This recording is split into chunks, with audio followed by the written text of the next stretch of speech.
Već nekoliko nedelja najpopularniji dečak u Vlasotincu je Bogdan Ivković. Tajnu o njegovim moćima koje ima od rođenja tek pre mesec dana obelodanila je njegova majka Svetlana.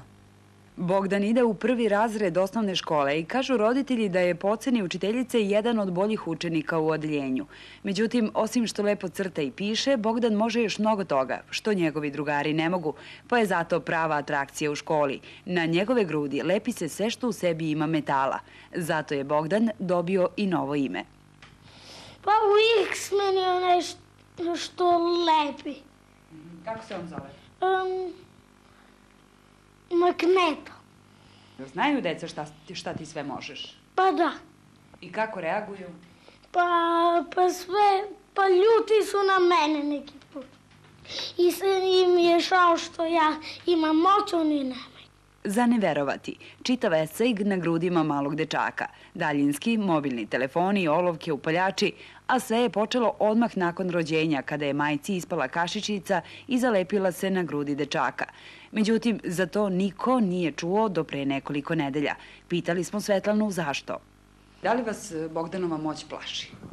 Na neki način da, ali može neko da zloupotrebi to. Tako da, zato svo vreme sam i krila. Mislim, nisam krila, ćutala sam svo vreme.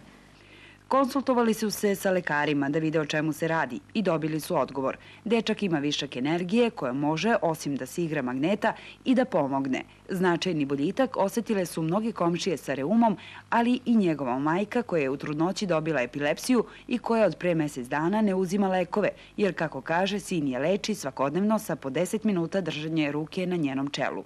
Sad se ispostavilo da je ta višak energije u stvari njegov dar, a ne njegova mana, što je nemiran i što je hiperaktivan. Otac ko otac prezadovoljan sam i volio bi da završi školu i ako ima mogućnost da pomaže ljudima, neka pomaže.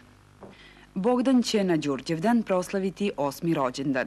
U školi će i dalje privlačiti pažnju. Magneto privlači, ali i on je privučen od jedne lepe devojčice. Nećemo joj otkriti ime. To neka bude tajna, kao i to otkud Bogdanu ovakva moć.